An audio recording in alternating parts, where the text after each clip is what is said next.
नमस्कार। आज हम बात करेंगे मुमुक्षा।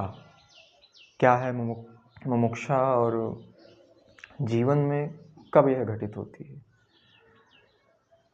हालांकि आप शब्दकोश में अगर देखेंगे, शब्दकोश की शब्दावली को अगर खंगालेंगे तो यही पाएंगे कि मुमुक्षा का सीधा साधा अर्थ है मोक्ष प्राप्त करने की इच्छा।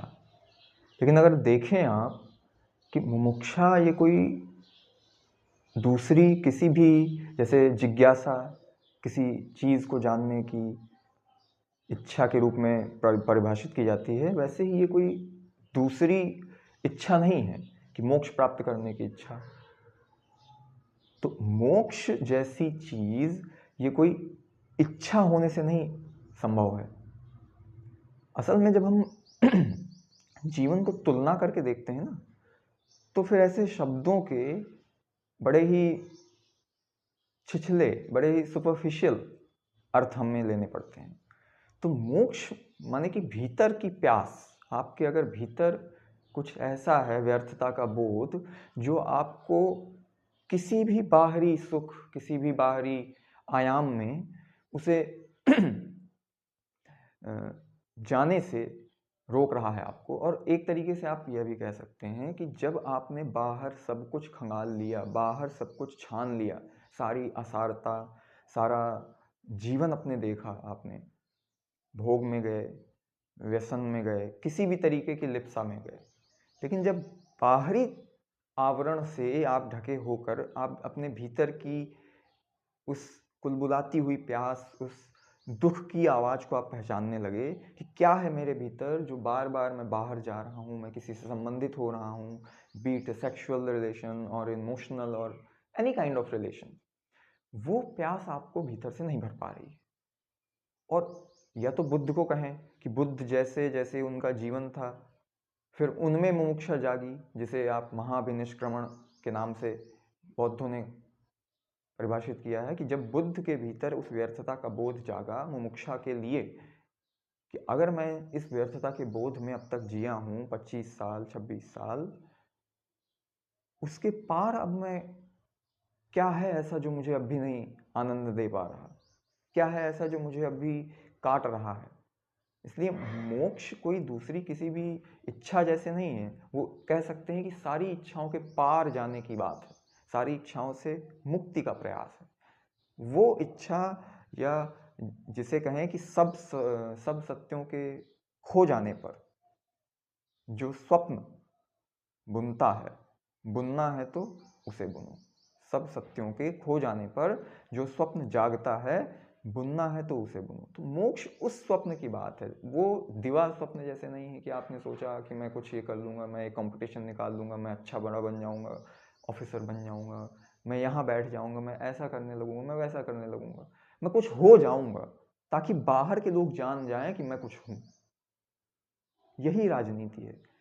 ओशो ने बड़ी अच्छी बात कही है कि राजनीति वह है कि दूसरे जान ले कि मैं कौन हूं। और धर्म क्या है, अध्यात्म क्या है, वो यह है कि मैं स्वयं को जान लूं कि मैं कौन हूं। और आखिर में वही काम आता है। आखिर में अगर आप मृत्युशैया पे आज 60 साल 70 साल बाद अगर लेटे मिलेंगे, तो मुमुक्षा ही आपको याद रहेगी कि मैंने अगर इतना जीवन स्वयं की खोज में भीतर से जागने में लगाया, यदि मेरा ये भीतर से जागना सार्थक था, तो ही मैं कुछ श्रेष्ठ, कुछ श्रेय का पार ले जा सकूंगा मृत्यु के। अन्यथा आप बड़े बड़े पदों में बैठ जाएंगे, आप बड़े बड़े लोगों से संबंधित हो जाएंगे, लेकिन भीतर आप खाली ही जाएंगे। तो 60-70 साल का जो जीवन है, आप फिर बाद में रिवाइंड करके पाएंगे कि ये तो बेकार गया।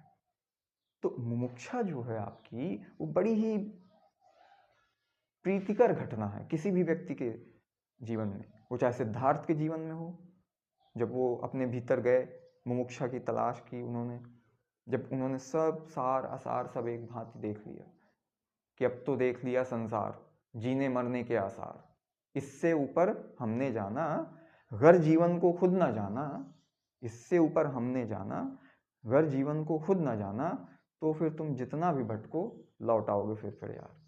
तो हमने देख लिया संसार। तो हमारे भीतर ऐसी कोई प्यास जिसे आप कह सकते हैं मुमुक्षा वही है।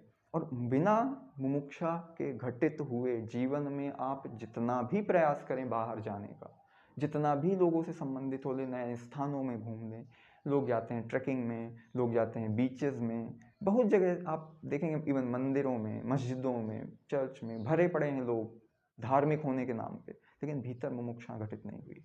मुमुक्षा ये शब्द मैंने इसलिए भी लिया क्योंकि ये बड़ा ही यूनिक शब्द है। केवल ये हिंदुओं के पास था, ना तो कभी दूसरी किसी धर्म की व्याख्या में ये शब्द निकला भी तो उसी के इर्द गिर्द। जैसे अगर निर्वाण के लिए कहें एक शब्द, वो बौद्धों का यूनिक शब्द है, इससे पहले कोई शब्द वैसा घटित नहीं हुआ। निब्बाण जिसे बोलते हैं वो निर्वाण। तो कुछ शब्द जो हैं वो बड़े ही प्रीतिकर होते हैं और बड़े ही यूनिक होते हैं, किसी दूसरी भाषा में इसलिए नहीं वो गढ़े जाती क्योंकि भीतरी दुनिया में उन्होंने कहीं खोजा ही नहीं होता। अगर हम वेस्ट की बात करें, वेस्ट में ऐसा कोई भी सिद्धांत नहीं होगा जो कहेगा कि आप भीतर जाओगे। हाँ, पिछली सदी और इस सदी में अब लोग जागरूक हो गए हैं, लोग इधर की चीज़ों से चीज़ें सीखने लगे हैं, तो बात अलग है। वरना वहाँ के लोग बहुत ही कम ऐसे शब्दों से परिचित हैं, क्योंकि उनकी भाषा में, उनकी शब्दावली में कोई शब्द ही नहीं मिलेगा ऐसा। तो आप यदि देखें, मुमुक्षा आपके भीतर व्यर्थता का बोध कराने की पहली सीढ़ी है। आप अगर पहली सीढ़ी भी मान लेंगे, अगर उस स्थान तक पहुंचने के लिए अपने भीतर यात्रा करने के लिए पहला कदम भी उठा देंगे, तो आप पाएंगे कि उस सीढ़ी ने आपको स्वयं तक पहुंचा दिया। अगर मैं इसकी बात करूं तो मैं सीधा साधा इसका जीता जागता प्रमाण हूं। तो आप पाइएगा कभी भी जीवन में कि साथ में होश अगर आपके रहेगा, जीवन में जरा भी होश रहेगा, तो आप धीरे धीरे धीरे धीरे स्वयं को अपने भीतर ध्यान के माध्यम से, प्रेम के माध्यम से, क्योंकि प्रेम आपको अभिव्यक्ति देगा बाहर के लोगों से संबंधित होने में, और ध्यान आपको माध्यम बनाएगा अपने भीतर जाने का।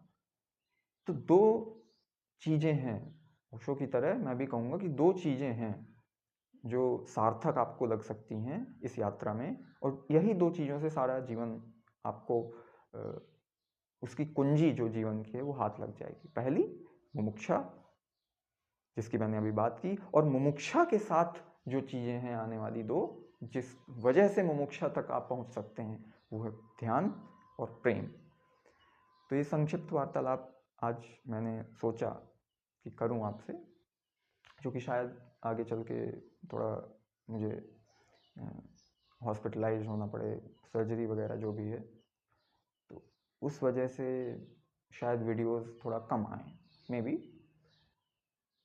पर फिर भी कोशिश करूँगा मैं आपसे संबंधित होने का। और आप भी किसी भी तरीके से यदि व्यक्तिगत संपर्क करना चाहें, यदि आप जानने की, समझने की, जीवन की एक प्यास रखते हैं, तलाश है अगर आपके भीतर कुछ भीतर की, क्योंकि सब आप समस्याएं जो भी बाहर देखेंगे, आप जो भी बाहरी जीवन में अभिव्यक्तियां देखेंगे अपने दुखों की या किसी भी तरीके की, वो आपके भीतर से ही शुरू होती हैं।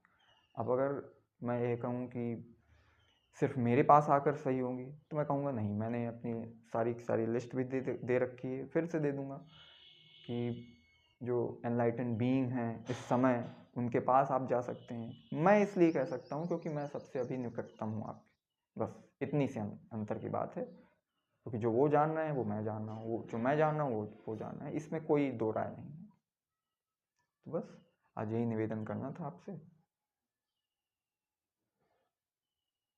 तो आज इतना ही। धन्यवाद।